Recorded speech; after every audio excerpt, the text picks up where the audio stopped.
Olá! Hoje nós vamos conversar um pouquinho sobre a segunda parte do sistema endócrino. Na primeira parte, estudamos a hipófise, uma glândula endócrina cefálica. Hoje nós vamos falar das glândulas cervicais, abdominais e também das gônadas. Começando pela tireoide. A tireoide é uma glândula que fica no pescoço, na face anterior do pescoço. Tá? Ela tem dois lobos, esse é dois pedaços, o direito e o esquerdo, e tem uma pequena ligaçãozinha entre eles, uma hastezinha chamada de istmo. Esta glândula ela é controlada pela hipófise, isso quer dizer que a hipófise nós chamamos de glândula mãe porque ela manda nas outras glândulas. A tireoide é uma glândula mandada pela hipófise. Como? A hipófise produz este hormônio aqui, o hormônio estimulante da tireoide, o TSH, que estimula a tireoide a produzir hormônios como, por exemplo, os hormônios à base de tirosina, o T3 e T4. A tirosina entra naquela classe de hormônios que ativam o núcleo da célula. Aqui nós temos o T3 e o T4, né, o triiodo tirosina, né, um aminoácido ligado ao iodo, e o tetraiodo tirosina. Então é 3 iodo mais um aminoácido ou 4 iodo mais um aminoácido. Estes hormônios têm como função estimular a atividade metabólica do organismo. Metabolismo significa funcionamento. Se aumenta a atividade de funcionamento da célula, ela gasta energia, ela queima glicose, ela queima gordura, ela gasta alguns aminoácidos. Então quem tiver uma atividade exagerada, um hipertiroidismo, produz muito T3 e T4, logo acaba emagrecendo. O contrário também é verdadeiro. Se a pessoa não produz T3 e T4 em quantidades adequadas, esta pessoa acaba engordando. Por quê? Porque ela não gasta toda a energia que ela consome. Mas não esqueçam, quando se estuda T3 e T4, estuda-se junto TSH. Por quê? A hipófise que manda na tireoide. Para eu estudar a tireoide, eu também tenho que estudar um pouquinho da hipófise. Tá? Então, aqui uma parte do que o hormônio tireoidiano pode fazer, né? Ele aumenta a produção de insulina, é porque a insulina vocês vão ver que tem a ver com transporte de glicose. Isso é, você tem que ter uma atividade celular mais alta, você precisa ter mais glicose dentro da célula. A gente vai estudar logo isso. Aumentar também essa captação, tá? Bastante oxidação de lipídios, queima de lipídios, redução de colesterol, consumo de oxigênio, produção de gás carbônico. Afinal de contas, o gás carbônico é resultado da atividade metabólica, produz muita atividade metabólica, consequentemente produz muito gás carbônico, e para isso tem que consumir bastante oxigênio. Uma pessoa que tem atividade aumentada, ela também tem muita sudorese, que é a produção de suor, porque ela esquenta muito, né? Lembrando que produzir energia acaba produzindo também calor, tá? Então a gente associa sempre como hormônio tiroidiano como hormônios metabólicos. Muito hormônio, muita atividade metabólica. Pouco hormônio, pouca atividade metabólica. A tireoide não trabalha sozinha só com T3 e T4. Ela também tem um segundo hormônio, né, ou pelo menos uma segunda classe de hormônio, que é chamado de calcitonina. Que é o quê? Transportar o cálcio que você consumiu e absorveu lá dos alimentos para dentro do seu osso. Então ele tira o que está lá no plasma, que foi absorvido durante o processo de digestão, e joga para dentro do osso, que o osso é uma reserva de cálcio. E existe uma outra glândula que fica lá atrás da tireoide, tá vendo aqui a tireoide? Os dois lobos e o istmozinho ligando. Atrás dela tem 4 carocinhos aqui, ó, os carocinhos aqui. São as paratireoides, e elas produzem o paratormônio, que tem função antagônica ao calcitonina. Isso é, ela retira o cálcio que está lá no osso para jogar para o sangue. O objetivo disso é manter os níveis séricos de cálcio no sangue. Eu não posso ter muito cálcio no sangue, eu também não posso ter pouco cálcio no sangue. Tem um motivo para isso. O sangue, ele precisa ter uma concentração de cálcio. Eu já vou explicar para que serve esse cálcio, qual a importância dele. Primeiro, vamos entender como que acontece o ciclo do cálcio. O indivíduo comeu, se alimentou, tinha cálcio no alimento, ele tem uma absorção, como vocês viram lá no intestino, né, uma absorção gastrointestinal, fez a digestão, absorveu. Este cálcio cai na corrente sanguínea. Se tiver um efeito de calcitonina, ele vai ser levado para o osso. Se tiver um excesso, vamos dizer, de cálcio que eu não consiga absorver e mandar para o osso, eu vou mandar para o sistema urinário. Como vocês viram, a filtragem renal retira os excessos.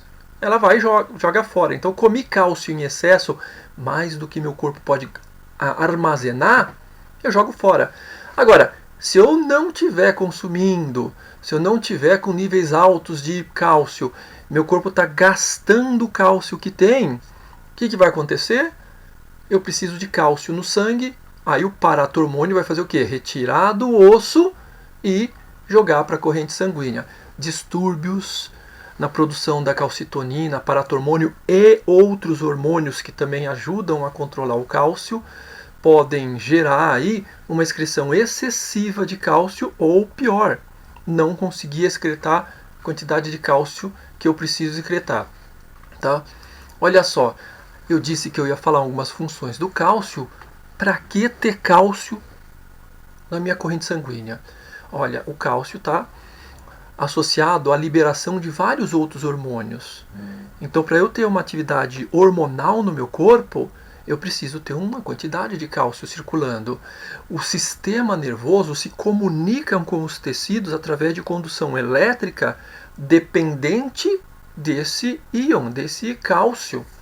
Tá? As contrações musculares, tanto esquelética quanto do coração, quanto lá das vísceras, necessita de cálcio.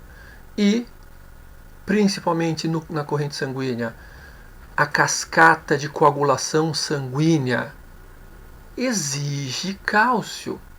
Agora, se eu tiver cálcio em excesso, olha quanta coisa pode acontecer. Estímulo excessivo de transmissão neural, liberação a mais de hormônios do que eu não preciso, contração muscular excessiva, dando aí espasmos ou até uma rigidez excessiva na massa muscular, formação de coágulos entupindo vasos sanguíneos. Agora, se eu tiver cálcio de menos, eu também posso ter muito sangramento, uma hipotonia muscular, uma transmissão nervosa lenta, baixa produção de hormônio. Além de tudo isso, ainda o cálcio tem mais uma funçãozinha, que essa é a mais famosa, né? O cálcio é reservado, armazenado, guardado dentro do osso, o que dá aquela rigidez no osso para a sustentação do corpo humano. Tá? Então o cálcio é importante, ele não pode sair muito dos níveis dele. Sobe um pouquinho, desce um pouquinho, mas ele tem que estar sempre numa média. Quanto que é essa média? A concentração está aqui, ó. Tá? Essa concentração eu vou achar isso aonde? Isso daqui está tanto em livros quanto em tabelas de concentração de cálcio quando vocês fazem o exame de sangue. A níveis séricos de cálcio, vem lá no exame de sangue. Tá? Do mesmo jeito que vem T3, T4, TSH, você pode pedir exames para todos esses hormônios, também vai pedir para alguns íons. A segunda glândula que a gente vai falar, ou pelo menos a segunda região, é a região abdominal. Tá? Das glândulas abdominais tem o pâncreas, extremamente importante. Falamos do pâncreas lá quando nós falamos do sistema digestivo e digestório. Mas ele também tem produção de hormônio, também faz parte das glândulas endócrinas. A princípio, o hormônio mais famoso é a insulina. E vocês viram aqui que é uma proteína, né? A insulina é de origem proteica. Ela é produzida lá no pâncreas por uma célula chamada de célula beta. E a principal função da insulina ela vai ser jogada na corrente sanguínea, ela vai atingir as células que estão no nosso organismo e vão facilitar a entrada de glicose para dentro da célula. Célula se alimenta muito de glicose. Sem insulina, eu não consigo tirar a glicose que está no meu sangue e jogar dentro da célula. Lembra que as pessoas que têm diabetes, elas têm ou falta da insulina, ou ausência de insulina, ou uma insulina ineficaz. O que acontece? Ele não consegue fazer o transporte da glicose que está lá no sangue para dentro da célula, a pessoa fica com hiperglicemia, glicose aumentada na corrente sanguínea, o que é extremamente perigoso, uma vez que essa glicose sobrecarrega os rins. Inclusive, um dos sinais de diabetes é a pessoa tentar urinar bastante para eliminar esse excesso de glicose que não está sendo aproveitado. Também a glicose lesa vasos sanguíneos. Com o passar do tempo, ele envelhece precocemente vasos sanguíneos. Agora, uma característica dela, a gente consegue não só detectar a glicose aumentada no sangue, através dos exames de glicemia, né, aqueles exames tradicionais, é que a glicose também, quando ela está aumentada, ela acaba se prendendo dentro das hemácias, numa proteína chamada de hemoglobina. E aí existe inclusive um exame que chama hemoglobina glicada. Isso é, quando você faz esse exame, está dizendo que a glicose se prendeu na hemoglobina e já está presa lá há muito tempo, porque uma célula dessas sanguíneas, tá, pode durar até 120 dias. Vejam, se a pessoa está tendo sempre crises de glicose, de alteração de glicose aumentando, né, a diabetes, ela pode ter uma taxa alta de hemoglobina glicada. A insulina ela tem uma sensibilidade muito alta pelas células do fígado por um motivo. O fígado, vocês viram, é uma reserva de glicose. Então, logo que você comeu, qual é o melhor lugar para você colocar a glicose? Na reserva. Primeiro coloca lá no tanque, guarda no fígado. E aí, com o passar do dia, ele vai jogando, liberando essa glicose, né? A gente vai estudar isso daqui a pouco. Uma outra coisa também para a gente saber da insulina é que o sistema nervoso não precisa usar a insulina. Não precisa, então a glicose entra no tecido nervoso de outra forma, que nós estudaremos já na semana que vem, tá bom? Hoje a gente vai falar só que o sistema nervoso não necessita, isso é, mesmo que o indivíduo esteja começando uma crise lá de hipo ou hiperglicemia, de imediato a insulina não faz efeito. O efeito é outro, tá? O excesso de glicose na corrente sanguínea, que não consigo jogar para dentro da célula, acaba sendo metabolizado e transformado em um tipo de gordura, né? Os triglicéridos. Outro hormônio que também é produzido pelo pâncreas, além da insulina, é o seu antagônico, o glucagon. Ele faz o contrário. Enquanto a insulina está preocupada a pegar a glicose e jogar dentro da célula, principalmente da célula do fígado, o glucagon vai liberar a glicose que está dentro da célula do fígado. Isso é, toda aquela reserva que eu tinha, quando eu fico sem comer e a minha glicemia começa a baixar no sangue, o fígado libera esta glicose, evitando o indivíduo de ter uma hipoglicemia. Veja, é um mecanismo que nós usamos constantemente como proteção. Nós comemos, guardamos a glicose no fígado por efeito da insulina e aos pouquinhos liberamos essa glicose com efeito do glucagon. E ao passar do tempo as células vão se aproveitando delas. Tá? Existe um terceiro elemento produzido no pâncreas, que é a somatostatina. São semelhantes às células do GH. Tá? A gente não discute muito a somatostatina, mas ela está relacionada com o hormônio do crescimento, mas de uma outra forma. Eu vou passar essa parte aqui, porque a gente vai falar disso depois. Ó, a segunda glândula é a glândula da suprarrenal. Tá? Também foi chamado de glândula adrenal. Por quê? Não é a matéria de hoje, eu vou adiantar. Ela era chamada de adrenal porque no miolo dela, na medula, aqui dentro, nesse miolinho, produz uma coisa chamada de adrenalina, por isso glândula adrenal. Nós não vamos estudar esse miolo. Esse miolo a gente vai estudar depois. Nós vamos estudar a casca. A casca. Por quê? Porque o miolo produz adrenalina, que é um hormônio de alerta, né? Um hormônio para acordar o indivíduo, para quando ele toma um susto, ele produz, para ele vai praticar um esporte ou para estudar também. Agora, na casca que a gente chama de região do córtex da suprarrenal, que inclusive esta glândula também é estimulada pela hipófise. Lembra que a gente falou que a hipófise controla outras glândulas? Tá aí, ó. A hipófise produz adenocórtico trófico, que quer dizer o quê? O córtex da suprarrenal, tá? Esta parte do córtex, essa casquinha, é dividida em zona glomerulosa, fasciculada, e a zona reticular, além da medula, que a gente viu, que não é o tema no momento. Aqui vocês precisam saber o quê? Que a casquinha daqui produz aldosterona. Pô, aldosterona já estudou lá no sistema urinário. Mas estudou pouco. A aldosterona, ela é produzida para fazer o que a gente chama de bomba de sódio e potássio invertida. Ela retém sódio no nosso organismo, liberando o potássio. E o que acontece quando eu retenho sódio no meu organismo? A regra máxima de aonde o sódio vai, a água vai atrás. Então, quando o indivíduo está em risco de desidratar, eu retenho sódio no corpo, e quando eu retenho sódio no corpo, eu também retenho, como consequência, a água. Eu retenho água retendo sódio. Então a aldosterona, se a pessoa tiver demais, ela pode ter até pressão alta, né? Retentores de sal, a pessoa não consegue eliminar. Outros dois hormônios que a gente precisa conhecer é o cortisol. Cortisol é chamado de hormônio do estresse. O adrenalina é do estresse agudo, quando você toma um susto, tudo. Mas se a pessoa está sempre assustada, sempre assustada, sempre assustada, sempre assustada, está vivendo uma pandemia dentro de casa, ela começa a ficar estressada, irritada, tensa, e o cortisol começa a subir. O cortisol é um hormônio protetivo. Por quê?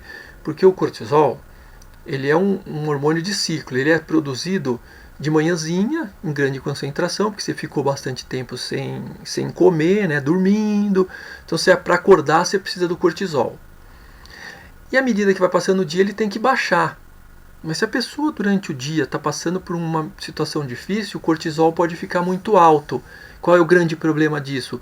Cortisol entra na lista dos ONAS. ONAS e OL são colesteróis. Então, primeiro problema, ele é uma taxa alta de colesterol. Segundo, o cortisol, ele mexe com a taxa de glicemia, a produção de tecido muscular e gorduroso também. Como assim? O cortisol tenta transformar proteína e gordura em glicose. Por quê? Como é o hormônio do estresse, por exemplo, se você está perdido no meio da floresta, sem comida, o cortisol, você entra em estresse, o cortisol transforma as suas reservas de gordura e suas proteínas que estão ali guardadas em glicose ou em outras formas de energia. Para quê? Para você estar vivo, para você se manter vivo. Só que na cidade grande você não precisa dessa situação assim, né? O que acontece se no seu trabalho você continua se alimentando direitinho, você continua bebendo bastante líquido e aumenta a sua taxa de cortisol? Bom, sua glicemia começa a subir, o transporte de lipídios começa a subir, você começa a ter dificuldades de ganho de massa muscular e, como consequência, também retenção de líquido para fazer tudo isso, porque o cortisol também cria uma certa reserva de líquidos. Agora, cortisol é a cortisona. E quem já escutou falar na cortisona, que é o produto sintético vendido em farmácia, como medicamento anti-inflamatório, vou lembrar a vocês. O cortisol, ele é hormônio do estresse. Ele também é liberado nas grandes lesões. Então, você tem uma fratura, uma pancada que você tomou, ele produz uma grande quantidade de cortisol. Pessoas que estão sempre se lesionando têm uma produção de cortisol. Por quê? Porque o cortisol é um anti-inflamatório. Ele também tem ação anti-inflamatória. E o ser humano desenvolveu um medicamento que tem esse mesmo efeito. Mas vocês já devem ter escutado falar que não é bom ficar tomando muito cortisona. Por quê? Retém líquido, aumenta a taxa de lipídio, a pessoa começa a ter alguns outros problemas associados, tá? Então, cortisol é o hormônio do estresse. E a androsterona é o precursor, no caso a gente vai falar assim que ele é precursor da testosterona, que é o que interessa no momento. Veja, a gente disse que a testosterona é produzida no testículo, mas mulheres também têm testosterona e vem da onde? Bom, vem daí, da suprarrenal. 30% da testosterona no homem e 100% da testosterona nas mulheres vai ser classificada como vindas da suprarrenal, tá bom? Então, tá aí a suprarrenal, tema muito interessante para vocês. A aldosterona, o resuminho do que a gente falou, né? Atua nos tubos renais, faz a bomba de sódio e potássio invertida, eu elimino o K, potássio, e retenho o sódio com água, tá?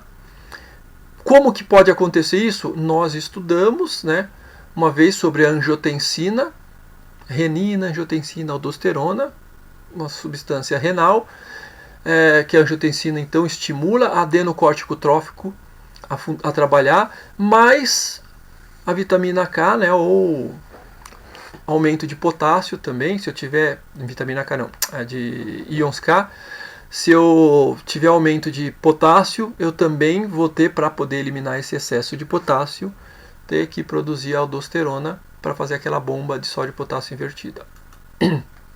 Um resuminho do cortisol, hormônio anti-inflamatório, tá? Ele evita que células morram, tá? A gente chama de apoptose, aquela morte da célula quando o ambiente não está muito adequado a ela, tá? Mas os riscos de aumentar a taxa de glicose e de quebra de proteína e lipídio, fazendo com que esses elementos se concentrem na corrente sanguínea, tá? É um hormônio hiperglicemiante, um hormônio que aumenta a sua taxa de glicemia, tá? E para encerrar, vamos só relembrar aqui o que nós já vimos sobre as gônadas. No caso do menino, né? Testículo, da os ovários. Tanto o testículo quanto os ovários são estimulados lá pela hipófise. Lembra da história? A hipófise controla as outras glândulas. A hipófise produz FSH e LH, que vai atuar nos testículos quando homem e nos ovários. E qual a função dela? Tá. Ela tinha uma função tanto no menino de estimular a produção de espermatozoide, mas também para estimular a produção de testosterona. Nesse ciclo vocês vão vendo aqui, ó, o hipotálamo, quando chega na puberdade, começa a produzir lá pela hipófise o FSH e o LH, que atua no testículo do menino, né, o FSH para espermatogênese, produção de espermatozoide, e o LH para produção de testosterona. Então, olha, o LH vai estimular a testosterona. A menina tem um pouquinho diferente, né, quando a gente fala de menina. É a mesma situação. O hipotálamo, quando chega lá na puberdade, já avisa a região da hipófise a produzir FSH e LH. Vocês viram que o FSH e o LH eles começam a ser produzidos em taxas altas aqui, ó, na puberdade. Antes disso, essas partes aqui embaixo não existiam, tá?